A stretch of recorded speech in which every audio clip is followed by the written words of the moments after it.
Tarde, eu sou o José Ricardo, vou apresentar para vocês o trabalho intitulado Medição da condutividade térmica de materiais não condutores, utilizando uma técnica em regime estacionário.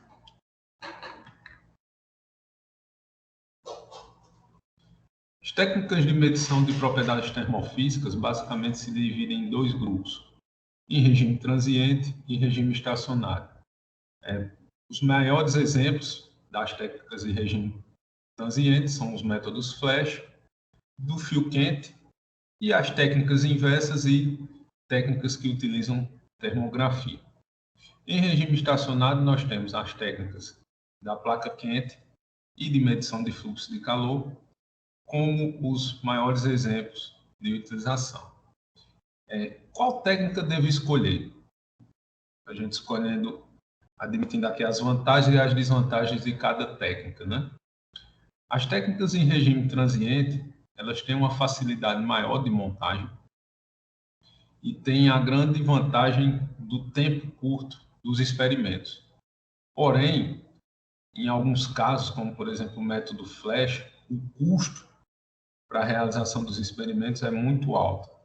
Uma vantagem também das técnicas em regime transiente é a fácil adequação do experimento ao modelo matemático, que, por sinal, é uma grande desvantagem das técnicas de regime estacionário, é uma desvantagem que é a adequação do modelo matemático, do experimento ao modelo matemático. Outra desvantagem das técnicas de regime estacionário é o tempo de duração do experimento. Porém, o custo é uma grande vantagem para as técnicas de regime estacionário. Isso foi o que fez nós investirmos nesse trabalho, que é medir a difusividade, a condutividade térmica do nylon 66, utilizando a técnica de medição de fluxo de calor. De modo específico, esse trabalho visou o desenvolvimento de um aparato experimental para proporcionar as condições adequadas para um problema de transferência de calor unidimensional e em regime permanente. Além disso, nós quantificamos a incerteza de medição do mensurando através do método de Monte Carlo. O modelo matemático adotado, partindo desse sistema físico, onde nós temos uma condição convectiva nas laterais da amostra, em x sobre L igual a zero, nós temos uma condição do tipo 2, que é fluxo prescrito, e em x sobre L igual a 1, nós temos uma condição de contorno do tipo 1, que é de temperatura prescrita. Considerando que a dimensão W é muito maior do que a dimensão L, nós podemos admitir que a transferência de calor ocorre de maneira unidimensional. Então, considerando que a transferência de calor é em regime estacionário, então nós temos aqui zero, né? E considerando que a transferência de calor é unidimensional, o modelo matemático é dado por esta expressão aqui. Considerando as condições de contorno de fluxo prescrito e temperatura prescrita, nós temos a solução do modelo, admitindo essa mudança de variável aqui, Tx menos T sobre L, e rearranjando a equação, a condutividade será dada por essa expressão. O aparato experimental desenvolvido para o trabalho, nós temos aqui um esquema de montagem, né? Onde nós temos a amostra de nylon aqui, indicada pela letra F, dois termopares tipo K, para medir a diferença de temperatura entre as faces da amostra, o transdutor de fluxo de calor, aqui denotado pela letra B, a resistência e duas placas de isolante térmico. Nós temos aqui a fonte de potência, que vai fornecer corrente contínua ao aquecedor, e o sistema de aquisição, atrelada aqui a um hardware para adquirir e armazenar os dados medidos. Uma visão geral do aparato experimental. Nós temos aqui o sistema de medição, né? A amostra de nylon 66, o transdutor de fluxo de calor. Logo abaixo do transdutor, nós temos aqui um termopar. Abaixo da amostra, esse termopar aqui indicado pela letra G, né? É o que vai medir a temperatura em X sobre L igual a 1. A resistência, que vem por cima desse conjunto aqui, dessa montagem. E por cima da resistência, temos a placa de isolante. Os termopares utilizados, eles foram calibrados, né? Foi feita uma calibração estática, utilizando os pontos de referência de mudança de fase da água na cidade de Uberlândia, né?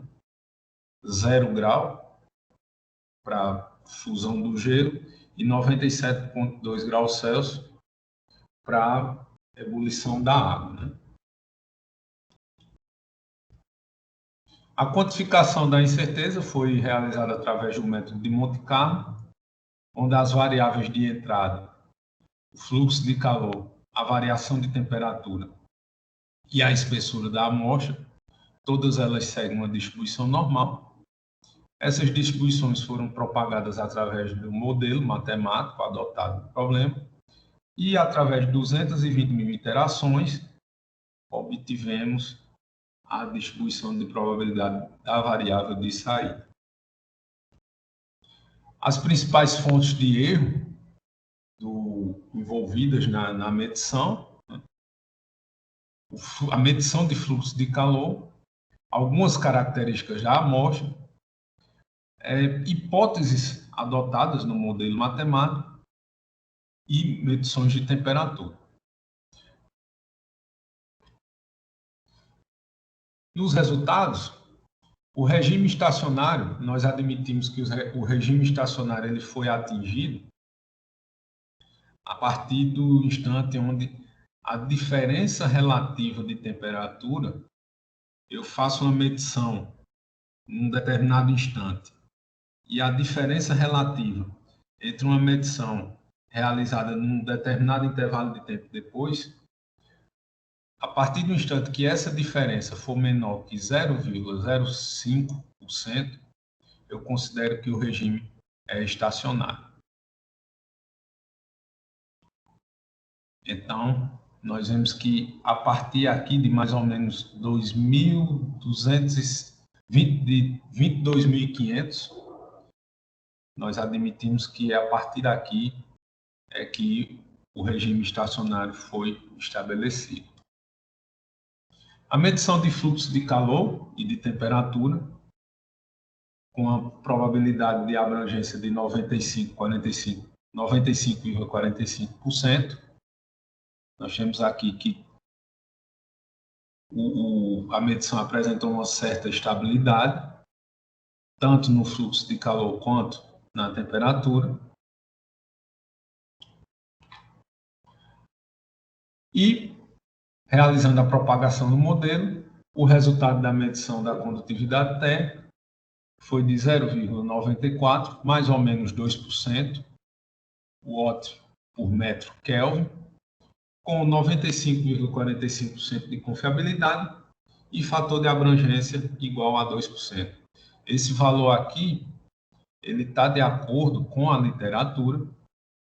Encontramos um desvio absoluto de 7% para a literatura, esse valor de 94%, e o valor de incerteza também está de acordo com a literatura, alguns artigos encontrados na literatura, com essa mesma ordem de grandeza, de incerteza, de trabalhos que utilizaram técnicas similares à nossa.